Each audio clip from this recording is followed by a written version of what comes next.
Welcome to welcome to Radio Tashan. Learn along with fun. इस video को like करें, हमारे चैनल रेडियो टैशन को सब्सक्राइब करें और बेल आइकन दबाना ना भूलें। साथियों, 2020 गर्मी हो रही है, ठीक है। से इस विद्यालय की 9वीं से 12वीं तक की कक्षा बंद कर दी गई है। 6वीं क्लास तक प्रवेश लिया जा रहा है। 15 अगस्त भी बीत गया, महज 2-3 बच्चों का एडमिशन इस शैक्षणिक सत्र में हो पाया है। कहां 250 की क्षमता वाले विद्यालय में कभी 260 बच्चे होते थे, आज महज 80-90 बच्चे हैं। ये आर्थिक कारणों का हवाला दे रहे हैं ऐसे लोग जिनके यहाँ दानदाताओं का तांता लगा रहता है। ऐसा ट्रस्ट जिसके 18 सदस्यों में से 17 सदस्य व्यापारी वर्ग के हैं और बड़े व्यापारी हैं। ऐसा ट्रस्ट जिससे सरकार 75% अनुदान देती थी, वो कह रहा है कि हमारे पास विद्यालय चलाने के लिए पैसा नहीं। इससे बड़ा दुर्भाग्य और क्या हो सकता है। प्रधानमंत्री जी का संसदीय क्षेत्र, शिक्षा की राजधानी, जहां पर परंपराएं ऐसी नहीं हैं कि मूल्यों के लिए नैतिकता के लिए, सिद्धांत के लिए इसी शहर में, इसी जगह पे कभी हरिश्चंद्र जी बिके थे, लेकिन आज नोटों के लिए, चंदे के लिए भारतीय जनता पार्टी और जिला प्रशासन बिक चुका है।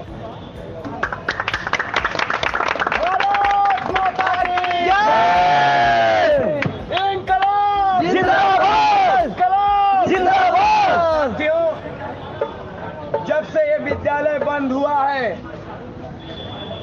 15 महीने से हमने हर उचित जगह पर पत्र ज्ञापन लिख करके शासन से, प्रशासन से, आयोगों से अपनी गुहार लगाई है।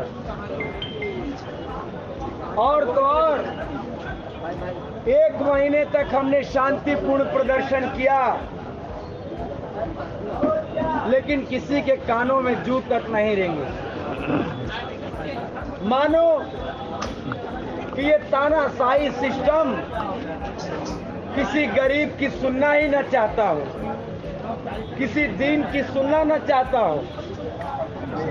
हमें एक शब्द दिव्यांग दे दिया गया।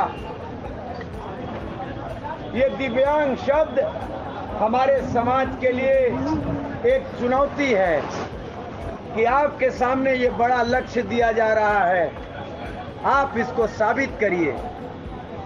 हम दिव्यांग कभी नहीं बन सकते, क्योंकि हमको दिव्यांग देने वाला, शब्द देने वाला भी कभी दिव्यांग नहीं बन सकता। लेकिन हमें अगर कौशल दिया जाए, शिक्षा दिया जाए, अवसर दिया जाए, तो ये जरूर है कि अपने देश को आत्मनिर्भर बनाने में, अपने देश को आगे बढ़ाने में हम भी समाज के साथ कंधे से कंधा मिला करके योगदान दे सकते हैं। जय जिंदाबाद, जिंदाबाद, जिंदाबाद। लेकिन आप दुर्भाग्य देखिए, कहा तो दिव्यांग जा रहा है और बनाया और दिनहीन जा रहा है। कहाँ विद्यालय खोले जाने चाहिए, कहाँ जो विद्यालय है उसे स्नातक, परास्नातक, स्नातकोत्तर किया जाना चाहिए। तो ये कर क्या रहे हैं कि जो विद्यालय 12 तक है उसको संस्थाओं के साथ मिलकर के 8 तक करवा दे रहे हैं। भाई, ट्रस्ट का कहना है कि हमें ग्रांट नहीं मिलती, सरकार का कहना है हमें फाइल नहीं मिलती। इन दोनों की आंख मिचोली के खेल में नुकसान हो किसका रहा है?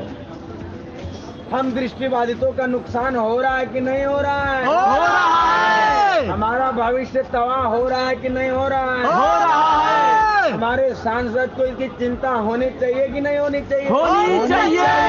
हमारे प्रधानमंत्री को इसकी परवाह करनी चाहिए कि नहीं करनी चाहिए? करनी चाहिए। हमारा विद्यालय खुलवाना चाहिए कि नहीं खुलवाना चाहिए? खुलवाना चाहिए। लेकिन अंध विद्यालय होना चाहिए कि नहीं होना चाहिए?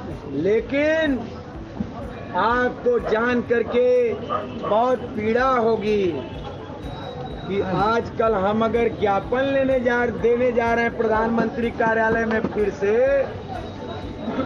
तो अंदर बैठे चाय नाश्ता कर रहे लोग पत्र मंगा करके पढ़ते हैं और उसके बाद उस पत्र को उसी दरवान के माध्यम से भेज देते हैं कि ले जाइए, यहाँ कोई ज्ञापन लिया ही नहीं जाता। इस तरह की व्यवस्था चल रही है। बताइए कौन सा ये क्यूटो है कि इसमें एक समाज के लिए कोई विद्यालय ही नहीं है।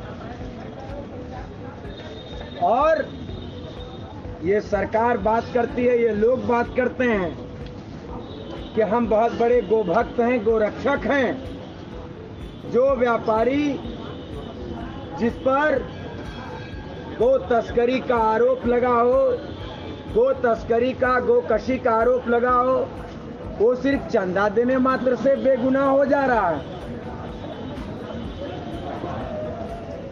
सही बात तो ये है कि सरकार विद्यालय को ग्रांट नहीं दे रही है, इसके एवज में ट्रस्ट के बड़े व्यापारियों से, पार्टी से, बैकडोर से ग्रांट ले भी रही है।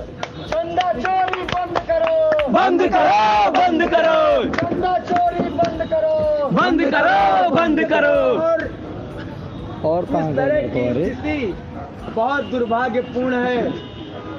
अभी आपको एक और तानाशाही फरमान सुनने को मिला होगा कि उत्तर प्रदेश सरकार में विभिन्न वर्ग क ख ग के नौकरियों पर दृष्टिबाधित नौकरी नहीं कर सकते, चयनित नहीं किए जाएंगे, उनको अवसर नहीं दिया जाएगा।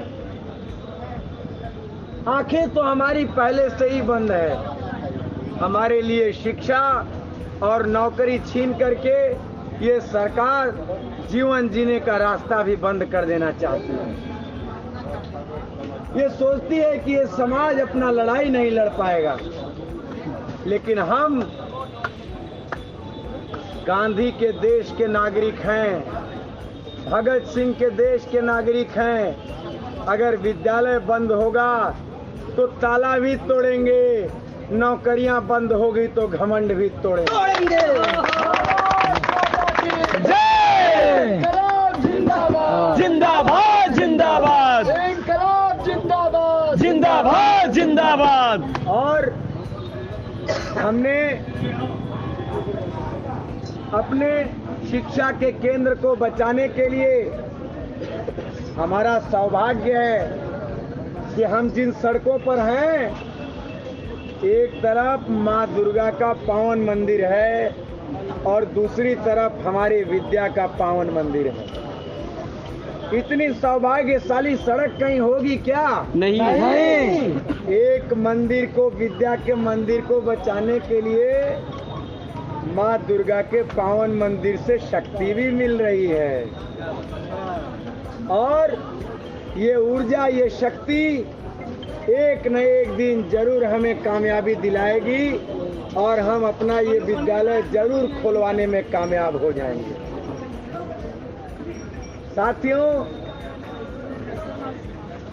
जहाँ पर हमारी इच्छा थी वहीं प्रभु श्री राम का मंदिर है, तो जहाँ पर हमारी इच्छा है वहीं हमारे ज्ञान का भी मंदिर रहेगा, हमारे ज्ञान का भी मंदिर रहेगा। और इसके लिए हम धड़कन की आखिरी सांस तक, गले और जीवा की आखिरी आवाज तक, मस्तिष्क की आखिरी सोच तक और रक्त की आखिरी बूंद तक अपनी लड़ाई लड़ेंगे। और हम विगत 15 दिनों से लगातार अनिश्चितकालीन धरने पर हैं।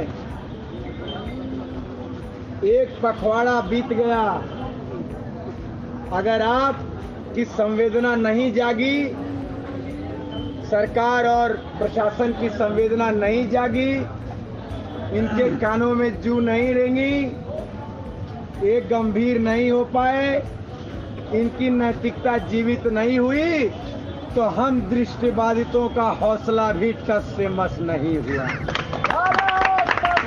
जय जिंदाबाद जिंदाबाद।